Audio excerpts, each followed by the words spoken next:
All right, welcome back. Mehboob Mujawwar, a retired Maharashtra ATS inspector, alleged that he was ordered to arrest RSS Chief Mohan Bhagwat to push a Bhagwat terror narrative in 2008 Malegaon blast case.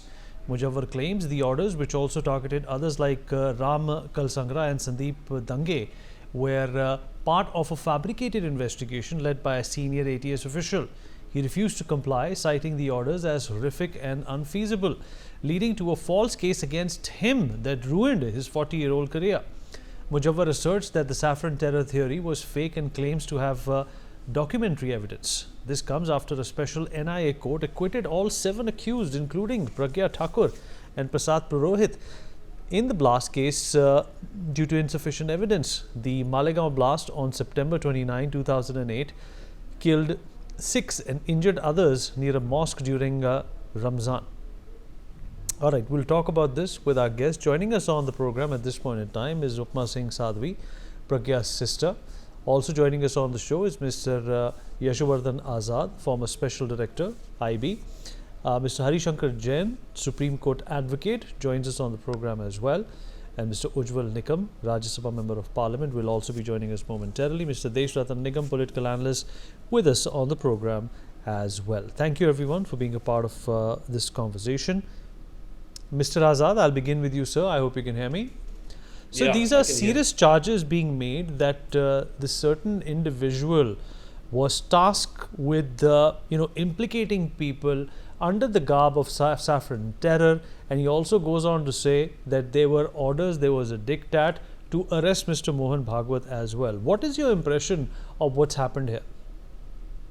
I think either the person who has told him this is very naive or an absolute novice in law or investigation, because in an investigation like this, which is supervised by even IPS officers, how can you implicate somebody like Mr. Bhagwat or any innocent man? In fact, it's a criminal activity to put an accused man in any list. So I don't know on what basis he's talking about it, and if he says that he was thrown out because of this and he has been made an accused, then he should have laid bare this conspiracy before the NIA, because the NIA itself had not opposed the plea for the bail of Sadhvi Pragya, as also had dropped her name from the charge sheet. So it was the court which had insisted that no, her name should be there. So if all this evidence would have been there before the court, then the court would have discharged right then only. So I find this very intriguing, this kind of disclosure, and that also at this particular time. So would you have the opinion that this disclosure, at this point in time, if not earlier, could be an act of some motivation? Yeah, I mean, I don't know why people come up with these kind of things, which doesn't carry any kind of sense or rationalization. I mean, can somebody in the investigating team be such an idiot that he will say that put an innocent man there? I mean, for what reason? For why?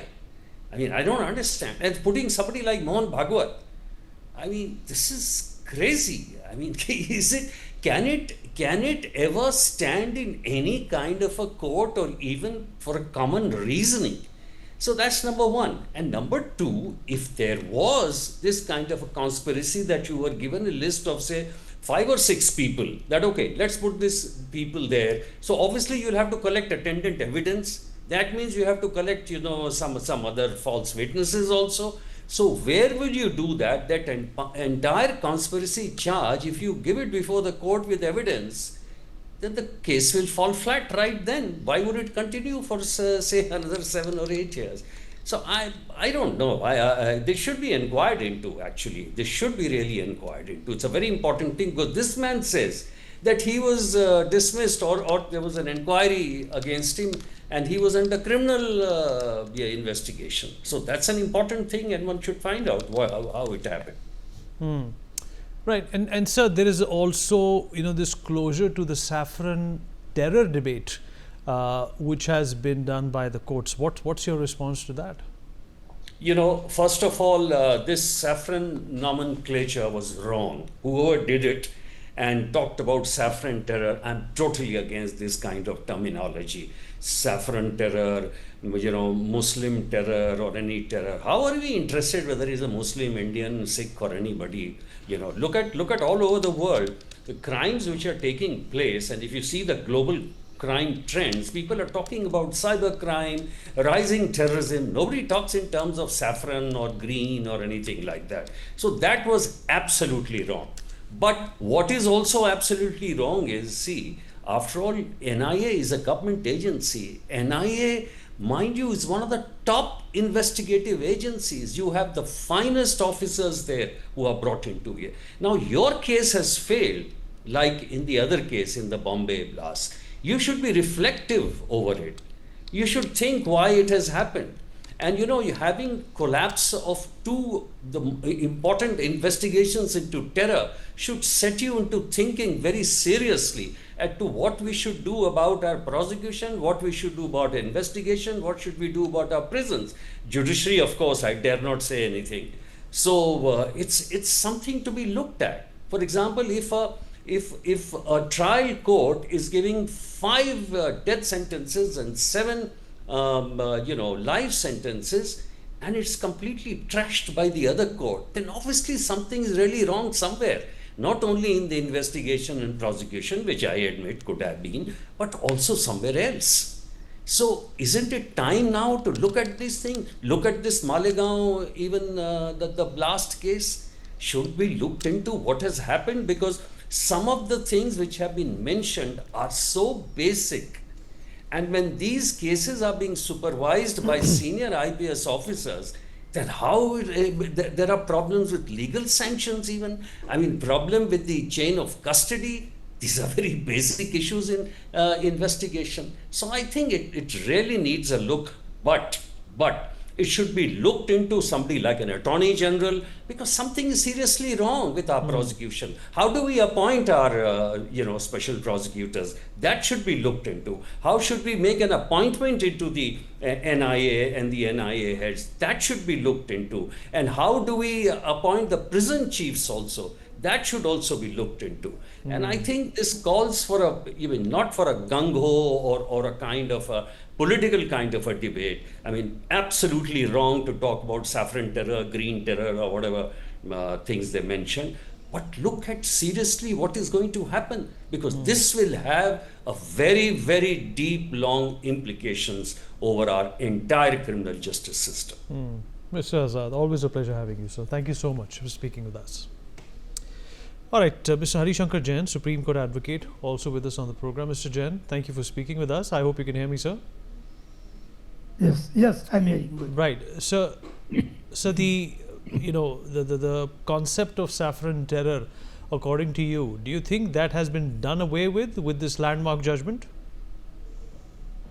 देखिए, saffron terror, it was a name given by Congress and Chidambaram Correct. at the instance of some outside agencies, outside national agencies. I mean to say, out of India. The only purpose was to demoralize, to degrade and tarnish the image of Hindu activists, RSS and other allied organizations. Actually, what has happened that in past years, at least past 40 years, 45 years, we have seen the growth of Islamic terrorism all over the world. One should not be shy to say that there is Islamic terrorism, but nothing like Hindu or Bhagwat terrorism. And that is why they wanted to malign Hindu outfits, to declare that a section of Hindus, some organizations are also terrorists. And they wanted to degrade Hindus so that they may have a balance between Islamic terrorism and in the name of Hindu terrorism. Whereas things like Hindu terrorism nothing like Bhagwat has ever been or will be. Kindly, number one. Number two, RSS and every outfits of RSS and connected organizations, they are involved in serving the Mother India. They are not anti-national. Whereas, I will not name other organizations of other religions, they are working against India. There are, you have seen Malegaon, you have seen number of outfits, Simi has been banned, that is on record. And why we should be shy of saying that that is Islamic terrorism? In number of times at world, all India world level, all India, all world level, it has been said, yes, there is Islamic terrorism. That is there. Number two, I may tell you, whatever Mr. मैं नाम भूल गया जिन्होंने आज कहा है एकदम absolutely correct सब mister Hussain he has correctly said actually they wanted to implicate RSS, Mr. Mohan Bhagwat and other persons and to drag them and Sadhvi Pragya was tortured, brutally beaten by them to say, only to say, confess that yes, at the instance of some, it has been done. It is all plotting by the then government who are out to take revenge from RSS, All to right. finish RSS. And that has come from the witnesses. Kindly mind, more than 300 witnesses have been examined. Fair enough, sir. None of them have deposed anything against these accused persons. Fair enough, sir. It shows that every plot, they were plotted, they were implicated falsely. Mr. Jain, And falsely, appreciate, sir. Sir, I until- appreciate you joining us. Sir, we have to move on. Sir, I appreciate you joining us. Thank you so much, sir. And I appreciate your passion as well. Upma Singh, Sadhvi Pragya's sister, is also joining us on the program. उपमा सिंह जी, हमसे बातचीत करने के लिए आपका बहुत बहुत धन्यवाद. आप मेरी आवाज़ सुन पा रहे हैं? उपमा जी, अगर आप हमारी आवाज़ सुन पा रहे हैं? उपमा जी, अगर आप मेरी आवाज़ सुन पा रहे हैं तो प्लीज़ जवाब दीजिए. ओके, मुझे सुनाई दे रहा है. जी, उपमा जी, आपने अभी हाल ही में एक इंटरव्यू में कहा था कि सच्चाई की जीत हुई है और ये जो पिछले कुछ साल निकले हैं इस केस और इस एलिगेशन की वजह से वो आप पे, आपके परिवार पर, आपकी बहन पर काफ़ी मुश्किल रहे हैं. इस घड़ी में आप क्या महसूस कर रहे हैं जब ये पूरा ये जो सैफरन टेरर का जो चार्ज था ये पूरी तरह एलिमिनेट हो गया है, जो आरोपी थे उनको बरी कर दिया गया है? हाँ, ये सब कुछ हुआ और ये ईश्वर की तरफ से पहले से तय था, क्योंकि ये सच्चाई थी. मैं आज फिर से कह रही हूँ कि सच की ही जीत हुई है, क्योंकि सच के साथ साध्वी जी थी, सच के साथ सनातन था, सच के साथ भगवा था. आज से नहीं, आज से हमेशा से धर्म के साथ सच्चाई और सच्चाई के साथ धर्म रहा है और इस कलिकाल में भी यही रहा है. तो आज की जो जीत थी हमारी कल की, वो भी इसी को दिखाती है कि सच की हमेशा जीत होती है. ये एक षड्यंत्र था और इस षड्यंत्र में जिन्होंने भी इस देश को, भगवा को, संतों को, राष्ट्र को बदनाम करने की कोशिश की, सनातन को बदनाम करने की कोशिश की, वो कहीं ना कहीं विफल हुए हैं और इस भारतवर्ष की, भगवा की, सनातन की और संतों की जीत हुई है. कितने मुश्किल रहे आपके लिए ये कुछ साल 2008 के बाद अभी तक, कितने मुश्किल रहे आपके लिए और आपके परिवार वालों के लिए भी? हम लोग राष्ट्रवादी लोग हैं और हमारे पिताजी कहा करते थे कि क्रांतिकारियों का जीवन सरल नहीं होता है.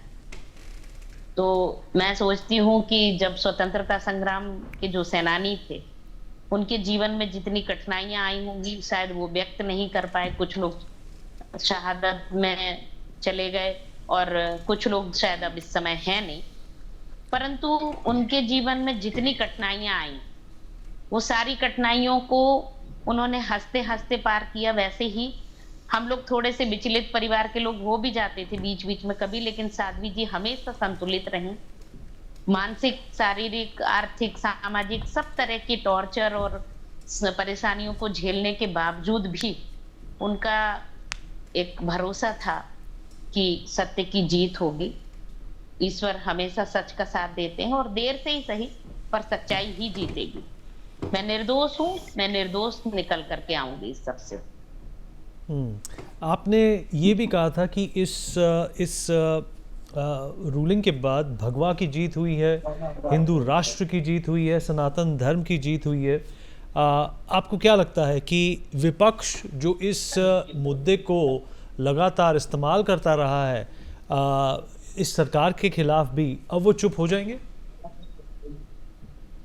नहीं, चुप नहीं। देखिए, विरोधी ताकतें, राक्षसी प्रवृत्ति के लोग में से ही अपना पूरा एफर्ट डालते रहे हैं अपने काम करने में।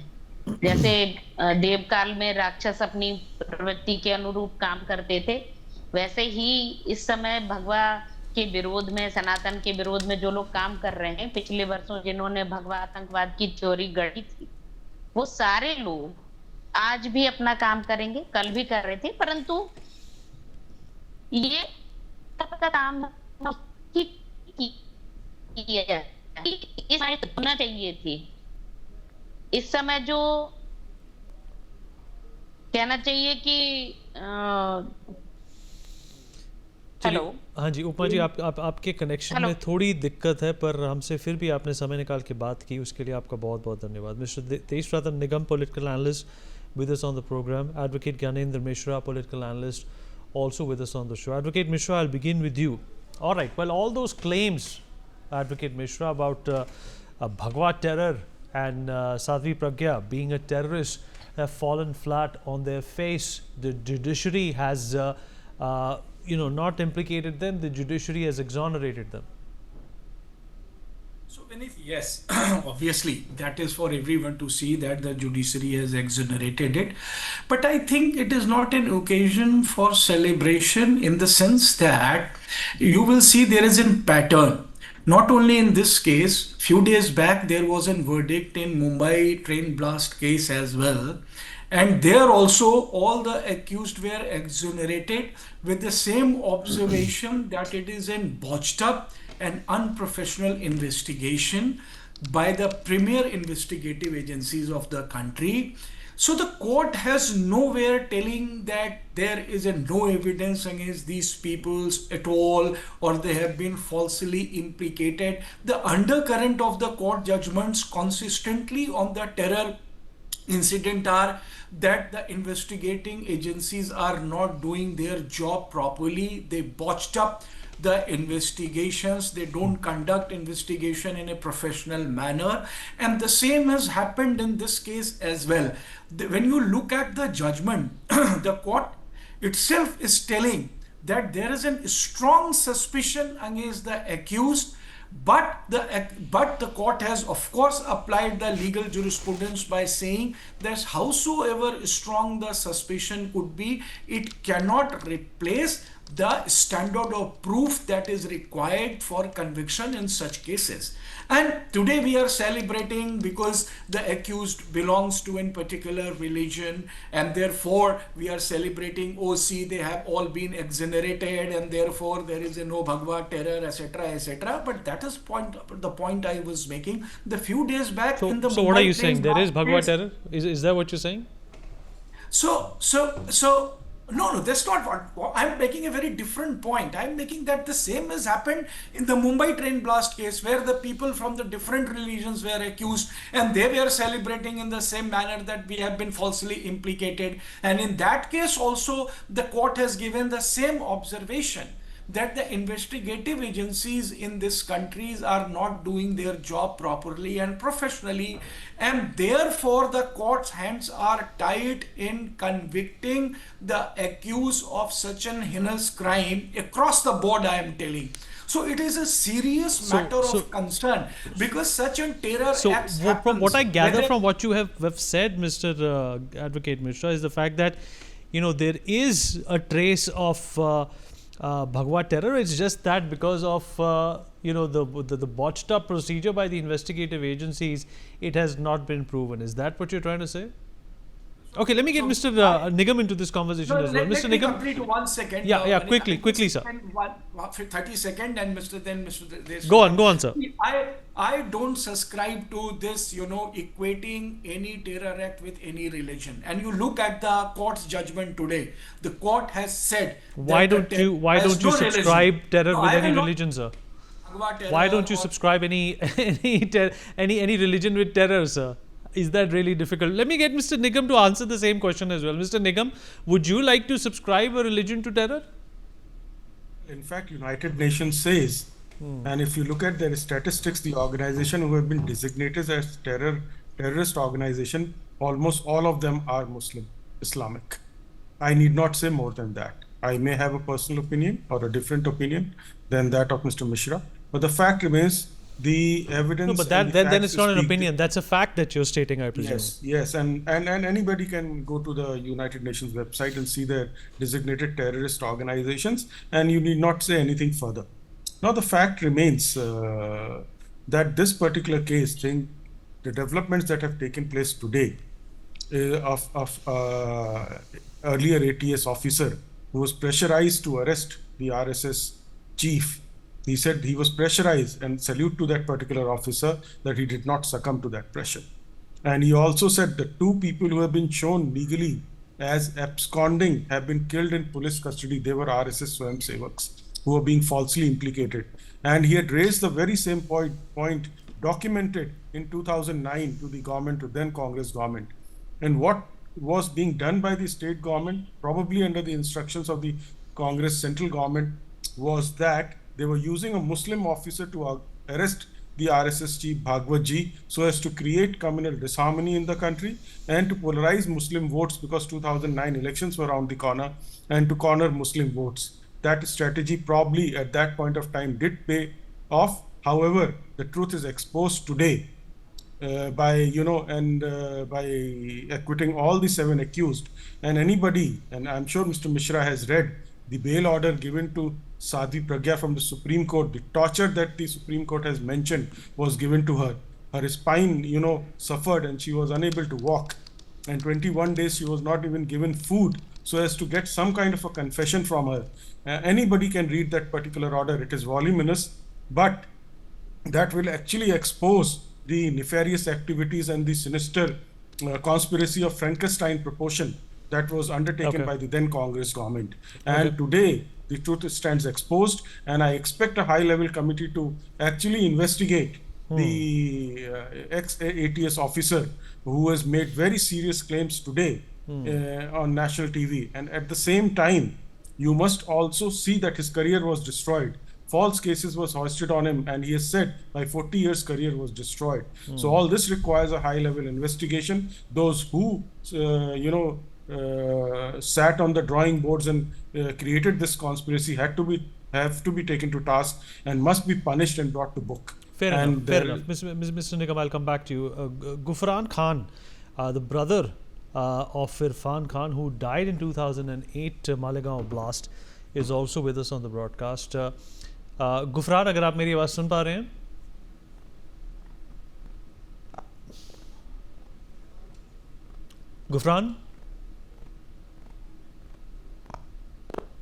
गुफरान, अगर आप मेरी आवाज़ सुन पा रहे हैं तो जवाब दीजिए। बोलिए ना। हेलो। हाँ गुफरान। हाँ जी, ये जो फैसला आया है, क्या आप इससे इत्तेफाक रखते हैं? आपके भाई साहब थे इरफान, जिनकी मृत्यु हो गई थी 2008 में। इस घटना के बाद क्या आप इत्तेफाक रखते हैं इस रूलिंग से? नहीं जी, हम तो बहुत नाराज है फैसले से। हम ये फैसले से राजी नहीं है जो फैसला दिया है जो भी वो गलत है। क्यों गलत है? कोर्ट ने कहा कि इन्वेस्टिगेशन ठीक से नहीं हुई और इसी वजह से ये फैसला लिया गया। आपको क्या लगता है?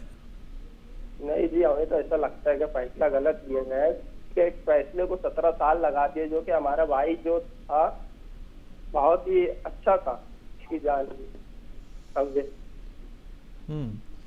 और जो भी था मतलब हमारे भाई की जान गई, उसकी वजह से हमें बहुत दुख है कि हमारे हक में फैसला नहीं हुआ। हमारे हक में फैसला मिलता तो हमें अच्छा लगता था कि यार जैसे जो भी फैसला लिया सर कोर्ट ने, सरकार ने, जो सही लिया।